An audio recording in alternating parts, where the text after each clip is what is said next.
आदाब नाजरीन, रोज न्यूज में आपका खैर मकदम है। मैं हूं आपका मेजबान मसूद अहमद। आइए जल्दी से देखते हैं आज की स्पीड रोज न्यूज। यशस्वी जायसवाल टेस्ट में डबल सेंचुरी बनाने वाले तीसरे कम उम्र खिलाड़ी बन गए। दूसरे टेस्ट मैच में यशस्वी जायसवाल ने एक शानदार इनिंग खेली और 209 रन बनाने के बाद आउट हो गए। जायसवाल के टेस्ट कैरियर की ये पहली डबल सेंचुरी है। आपको बताते चलें कि जायसवाल हिंदुस्तान की जानिब से टेस्ट में डबल सेंचुरी बनाने वाले तीसरे सबसे कम उम्र बल्लेबाज बन गए हैं। वहीं सचिन तेंदुलकर ने जायसवाल की डबल सेंचुरी पर पोस्ट शेयर करते हुए रद्द-ए-अमल का इजहार किया। तेंदुलकर ने सोशल मीडिया प्लेटफॉर्म ट्विटर पर लिखा एक पोस्ट शेयर किया और यशस्वी जायसवाल के बारे में अपनी दिली जज्बात का इजहार किया।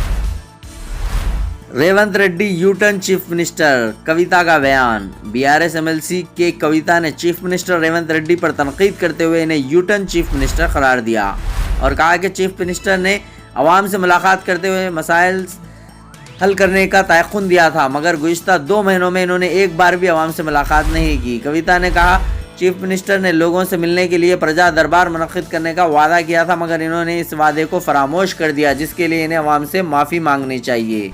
आज हैदराबाद में मीडिया से बातचीत करते हुए कविता ने कहा कि 500 रुपये गैस स्कीम के आगाज़ के प्रोग्राम में प्रियंका गांधी को मदऊ करने का ऐलान किया गया है। हम कांग्रेस हुकूमत से जानना चाहते हैं कि किस हैसियत में प्रियंका गांधी को सरकारी प्रोग्राम में मदऊ किया जाएगा। उन्होंने कहा चीफ मिनिस्टर रेवंत रेड्डी के मुंह से अभी तक जय तेलंगाना का नारा नहीं लगा और ना ही इन्होंने शहीदान तेलंगाना को खराज अक़ीदत पेश किया है। कविता ने हुकूमत से दरियाफ्त किया कि क्या महात्मा फुले का मुजस्समा असेंबली में नस्ब किया जाएगा या नहीं। इन्होंने सवाल किया कि बीसी तबके की मर्दमशुमारी के बगैर रिजर्वेशन कैसे दिया जा सकता है। कविता ने कहा कि इन्होंने कांचा एलैया को अपनी गोलमेज इजलास में बुलाया था, जैसा कि दूसरों को बुलाया गया था। इन्होंने कहा कि कांचा एलैया ने चीफ मिनिस्टर की नज़रों में आने के लिए न बुलाए जाने की बात की। कविता ने वाज़ेह किया कि वो 12 फरवरी को इंदिरा पार्क में एक धरना मुनज़्ज़म करने जा रही हैं, जिसमें अहाता असेंबली में फुले का मुजस्समा नस्ब करने का मुतालबा किया जाएगा। उन्होंने कहा कि हुकूमत कांग्रेस के जलसों पर रकम खर्चा कर रही है और सवाल किया कि जुमे को अंद्रवली में मुनक़्क़िद हुए मीटिंग का खर्चा किसने उठाया था। Chief minister Revanth Reddy chartered flights में दिल्ली जा रहे हैं। सीएम के दिल्ली के दौरों के अखराजात किस पर आयद किए जा रहे हैं, जबकि रेवंत रेड्डी ने कहा था कि इन्हें कारों का काफिला नहीं चाहिए। कविता ने कहा बीआरएस नज़्म नस्ख को तकसीम करते हुए अवाम को हुक्मरानी के अमल में हिस्सेदार बनना चाहती थी, मगर कांग्रेस पार्टी अवामी हुक्मरानी के नाम पर मरकजियत चाहती है। एमएलसी कविता ने फिर एक बार सवाल किया कि क्या कोई इनकार कर सकता है कि कांग्रेस ख़ानदानी पार्टी नहीं है। इन्होंने कहा कि रियासत के अवाम का एहसास है कि रेवंत रेड्डी इलेक्शन में किए गए वादों को अमली जामा पहनाने में यू टर्न ले चुके हैं। इन्होंने वाज़ेह किया कि हुकूमत की गारंटीज़ पर अमल दरामद होने पर 100 दिन बाद अवामी सतह पर एहतजाज शुरू किया जाएगा।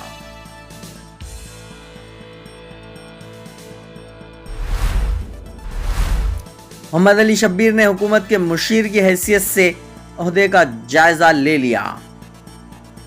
तेलंगाना हुकूमत के मुशीर मोहम्मद अली शब्बीर ने यकीन दिलाया कि कांग्रेस हुकूमत समाज के मुख्तलिफ तबक़ात से किए गए तमाम वादों को पूरा करने के लिए पाबंद अहद है। शब्बीर अली ने हफ्ते को doctor BR Ambedkar Telangana secretariat में एक सादा तकरीब में तेलंगाना हुकूमत के मुशीर की हैसियत से ओहदा संभाल लिया। इस तकरीब में कई शख्सियात मौजूद थे। मीडिया से खिताब करते हुए शब्बीर अली ने चीफ मिनिस्टर रेवंत रेड्डी का शुक्रिया अदा किया और इन्होंने हुकूमत का मुशीर मुकर्रर करने पर इन्हें 4 अहम तबक़ात जैसे SC, ST, BC और अक़लियतों की फलाह व बहबूद की निगरानी की जिम्मेदारी सौंपी, जिनकी तादाद तकरीबन 85% है। तेलंगाना की कुल आबादी का इन्होंने ईमानदारी के और लगन के साथ अपने फ़राइज़ की अंजामदही का अज़्म किया। CAA को तेलंगाना में लागू न करने का ऐलान करने जमीयत उलमा की चीफ मिनिस्टर रेवंत रेड्डी से नुमाइंदगी। जमीयत उलमा के एक वफाद ने आज वज़ीर आला तेलंगाना रेवंत रेड्डी से सदर जमीयत उलमा तेलंगाना व आंध्र प्रदेश हाफिज़ पीर शब्बीर अहमद की क़यादत में सेक्रेटरीट में मुलाकात करते हुए मुस्लिम मसाइल पर तफसीली तौर पर नुमाइंदगी की। حافظ پیر خلیق احمد سابق جنرل سیکرٹری جمعیت علماء تلنگانہ اور اے پی نے بتایا کہ وفد نے مسلمانوں کو درپیش مسائل کے حل اور کانگریس کی جانب سے کیے گئے انتخابی وعدوں کی تکمیل پر زور دیا۔ انہوں نے کہا کہ حکومت نے ان میں سے بعض وعدے پورے کیے ہیں، تاہم مزید وعدوں کو پورا کرنے کی ضرورت ہے، جس کے لیے اس ملاقات میں توجہ دلائی گئی۔ اس موقع پر وزیر اعلیٰ نے ریاست میں کانگریس کی کامیابی کے لیے جمعیت علماء کی مساعی کا شکریہ ادا کرتے ہوئے کہا کہ دیگر تنظیموں و اداروں کی طرح جمعیت علماء کا بھی کانگریس کی کامیابی میں اہم رول رہا۔ انہوں نے لوک سبھا انتخابات کے سلسلے میں بھی کانگریس کو جمعیت علماء کی حمایت کی توقع ظاہر کی تاکہ ملک اور ریاست میں غیر سیکولر طاقتوں کو شکست دی جا سکے۔ انہوں نے کہا کہ ملک کے دستور کے تحفظ کے لیے تمام کو مل کر کام کرنے کی ضرورت ہے۔ اس کے لیے انہوں نے جمعیت علماء سے تعاون کی بھی خواہش کی۔ ریاست میں فرقہ پرست عناصر کی سازشوں اور ریشہ دانوں کے سلسلے میں توجہ دہانی پر وزیر اعلیٰ نے کہا کہ ریاست میں فرقہ پرست طاقتوں کو پیر جمانے کی اجازت نہیں دی جائے گی۔ ان کی حکومت تمام طبقات کو ساتھ لے کر چلے گی اور تمام مذاہب کو یکساں نظر سے دیکھا جائے گا۔ میں مری نہیں ابھی زندہ ہوں، موت کے تعلق سے اداکارہ پونم پانڈے کا بھونڈا مذاق۔ بالی ووڈ اداکارہ و ماڈل پونم پانڈے کی موت کی خبر جمعے کو سامنے آئی تھی۔ اس کے مینیجر نے میڈیا کو انکشاف کیا تھا کہ وہ کچھ عرصے سے سروائیکل کینسر میں مبتلا تھیں اور جمعے کی صبح انتقال کر گئیں۔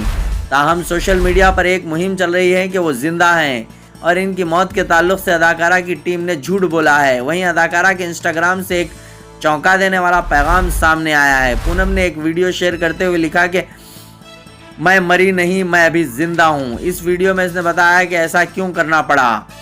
میں آپ سب کے ساتھ ایک اہم بات شیئر کرنا چاہتی ہوں، میں سروائیکل کینسر سے نہیں مری جیسا کہ سب سوچ رہے ہیں، میں ابھی تک زندہ ہوں، لیکن بدقسمتی سے اس کینسر نے ہزاروں خواتین کی جانیں لے لی ہیں۔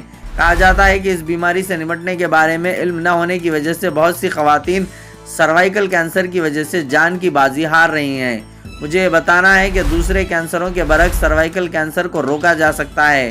اس بیماری سے کسی کو بھی اپنی جانوں سے ہاتھ دھونے سے روکنے کے طریقے موجود ہیں۔ HPV ویکسین اور بیماری کا جلد پتہ لگانے سے اس کینسر سے جلد نجات مل سکتی ہے۔ اس نے وضاحت کی کہ اسے کینسر کے بارے میں بیداری پیدا کرنے کی نیت سے ایسا کرنا پڑا۔ فی الحال پونم کی پوسٹ وائرل ہو رہی ہے۔ اداکارہ کے اس بھونڈے مذاق سے نیٹیزنز کافی ناراض ہیں۔ آج کی سپیڈ روز نیوز میں بس اتنا ہی، ملتے ہیں اگلی نیوز میں۔